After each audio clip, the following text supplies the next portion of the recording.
Religion is a funny one, isn't it? Fanaticism, zealotry, well, don't even get me started on that one. How about bloodthirsty, murderous, cosmic horror cults? Whether grounded within fiction or sprinkled with a touch of reality, we understood through the works of Howard Phillips Lovecraft, Clark Ashton Smith and Robert W. Chambers that great all-powerful hulking cosmic behemoths of bulbous eyes and writhing tentacles generally have quite the fanatic fan club cultists who would devote their short fleeting lives to the likes of Yog-Sothoth, Azathoth, Hastur, Nyarlathotep and of course the great dreamer himself, Cthulhu. But like with many things, the SCP Foundation does things a little different. Adolescence is a period of our lives that we all go through, and the Great Old One Cthulhu is no exception. Let me introduce you to SCP-2662, aka the young upstart Cthulhu, and it's a bit of an awkward one because in all reality, he just wants to be left alone.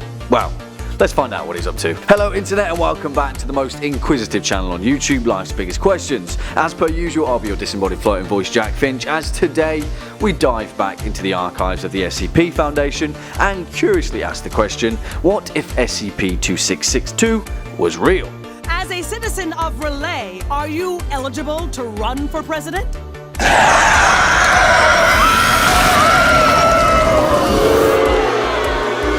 While SCP-2662 may fall into the remit of comedy, it also poses a pretty interesting concept by germinating issue of consent when applied to fanatic cultism. Much like with Beatlemania throughout the 1960s, where John Lennon tongue-in-cheek claimed that the Beatles were bigger than Jesus, and the world bore witness to intense levels of hysteria and a mass high-pitched onslaught of screaming, when an idol is coveted to absolution, the recipient is well within their rights to kind of get sick and tired with the whole debacle. I mean, I can only speak on my own behalf, but I'd imagine that intense levels of worship could get pretty tiresome after a while.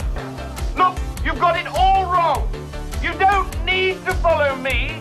You don't need to follow anybody. Well, let's zone in on one writhing tentacle of a young man and imagine that somewhere tucked away in the confines of the SCP Foundation is one of the most coercive and maddeningly mentally attractive anomalous entities of all time, SCP-2662, aka Young Cthulhu, and he just wants everyone to leave him alone. As the record states, SCP-2662 is a Keter-class cognito-hazardous entity approximately 4 meters in height and 200 kilograms in weight. SCP-2662 appears to be in a vaguely humanoid shape with approximately 20 additional muscular hydrostats in similar structure to cephalopod limbs attached to its back. These limbs are fully functional and allow 2662 to perform up to 10 different tasks at once, which in actual fact is a question that I've always wanted to have answered because in all reality Cthulhu would be one hell of a sous chef. The main function of keeping SCP-2662 contained is the prevention of unauthorized entry into its containment unit. See,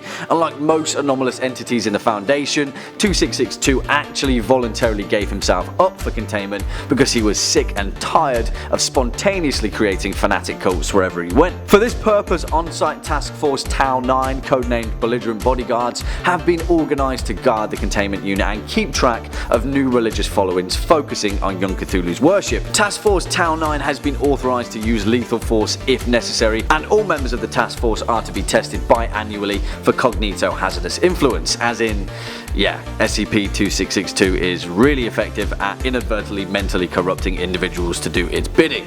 What do you expect? It's a theme extensively covered throughout Gothic horror. The idea of the human mind being irrevocably corrupted after staring too long into the abyss.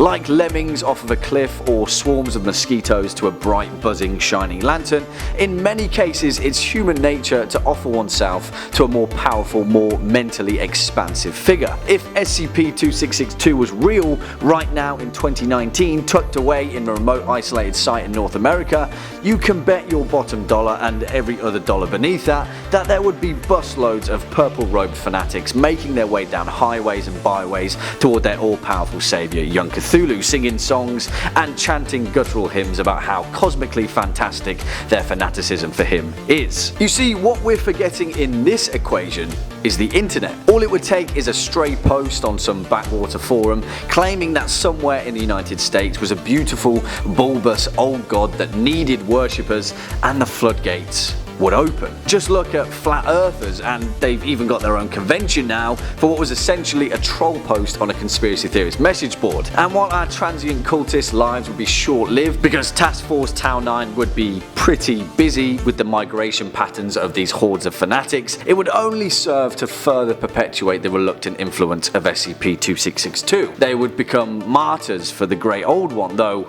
he wouldn't be very happy about it at all.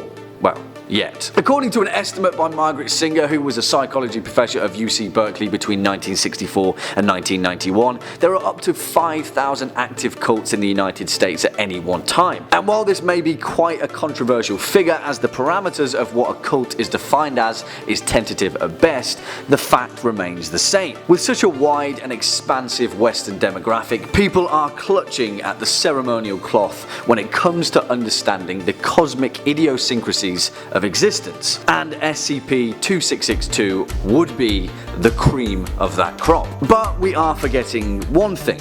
While young Cthulhu may be a reluctant old god now, there's no knowing what maturity will have in store for him. Remember when you were a kid, you probably wanted to be an astronaut or a bus driver or a firefighter or something. Right now, 2662 just wants to sit around and play video games. He's not in the business for settling down with a cult or orchestrating the bidding of a fanatical lineage for all of eternity. But who knows what the future has in store, because as the Beatles once sang, will you still need me?